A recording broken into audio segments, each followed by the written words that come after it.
It's time to take a look through the business pages of today's papers. I'm joined to do that by the former chair of Interbrand, Rita Clifton, and by the former Director General of the CBI, Sir Richard Lambert. Very good morning to you both. Sir Richard, kick us off with, on the Times, in the Times business section, this issue of forward guidance given by the new Governor of the Bank of England on Yeah, well, the Sunday Times leads with the story that the Shadow Monetary Policy Committee, which is a bunch of eminent economists, monetary economists, have said this is going to take us to hell in the handbasket. They're taking the eye off inflation. Well, let's just explain what it is. Basically, Mark Carney saying interest rates are going to stay very low for about 3 or 4 years. Yeah, he said that unless certain things happen, like inflation takes off or the financial system goes down, they'll keep interest rates low until unemployment falls to 7%, and he doesn't think that's going to happen for 3 years. Quite a lot of people in the city think it might happen before the 3 years, and so his statement has not had the impact on interest rates that he hoped. And meanwhile, now the Shadow Monetary Policy Committee is saying it's all a jolly bad idea. So why would it be disaster?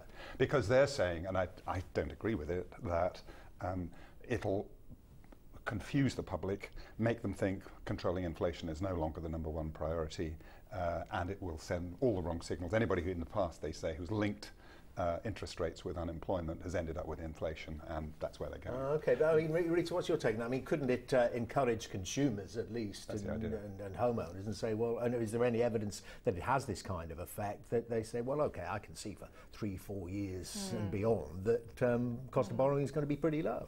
Well, the thing that matters most with consumers, as you know, is confidence. You know, can they feel their jobs are going to be stable? Is everything around what's happening in the economy okay for them?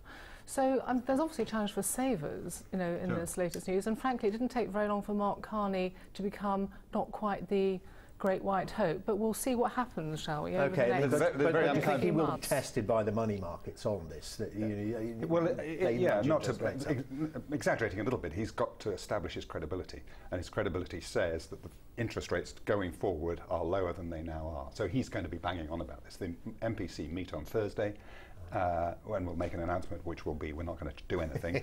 But it'll be interesting to see whether they put some statement with that saying, by the way, we think interest rates are still too high. Okay. They may or may not. I don't know what they are. And he also reserves the right, does he not, to continue or to start quantitative easing again? He does, yes. He said that in Nottingham last week.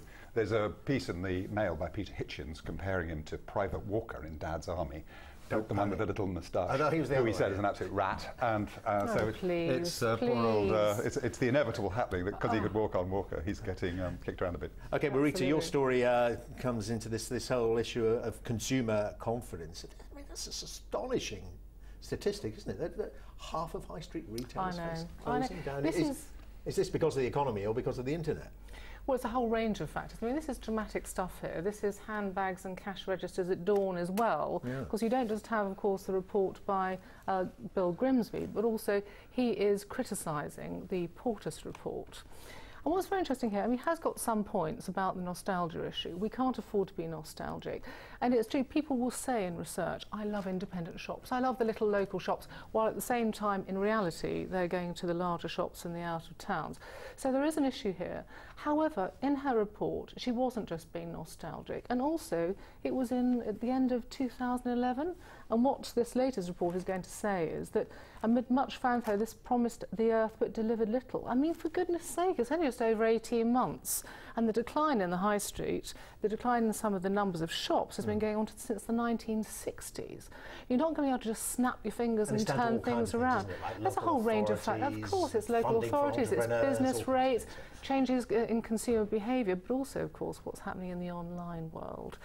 Now, all of these things are clearly big factors, but what absolutely is the case is if you have a strong enough and good enough experience in your retail environment, that's on and offline, you can still get customers and you can still be very, very successful. You've got to stop thinking about yourself just as a physical shop and start thinking about yourself as how are you going to entertain people, how are you going to really bring them in and make them feel. All those thoughts. Well, listen, we're going from small businesses to one of the very biggest, Sir Richard, Vodafone. And this, I mean, is it a kind of retreat for Vodafone, selling Verizon and getting billions, tens of billions of dollars? I mean, you could look at it that way. I mean, they own 45% of Verizon Wireless. Verizon, is that how you say it? I think that's how you say it. Well, I don't know, but anyway, I think that's it. So they don't control it.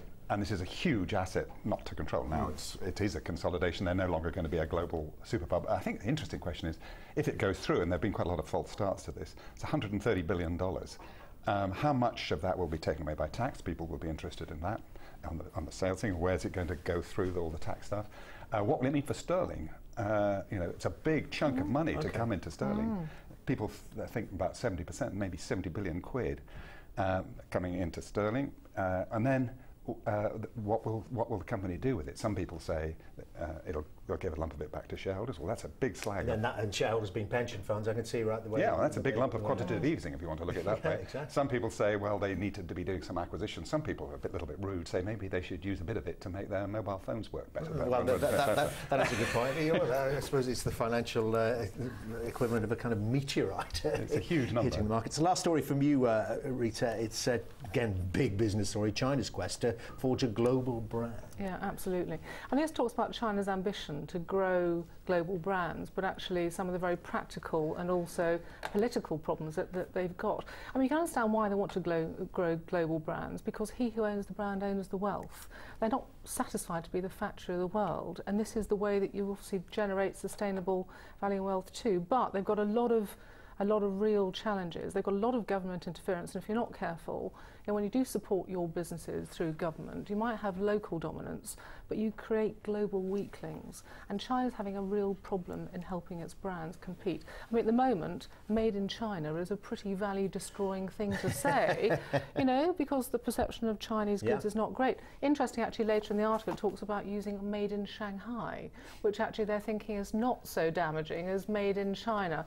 But, they're very ambitious. They don't have great creative industries. If you're trying to create a great global brand, you can't just have technological and product things. You've also got to have more emotional understanding of what people are really like, and you need great creative industries to do that. China doesn't have so many of those. Well, interesting to get your branding brain on that one, Rita. Thank you very much indeed, Sir Richard. Maybe. Very good to see you. Thank you for taking us. Thank you both for taking us through some of the stories on the business page of the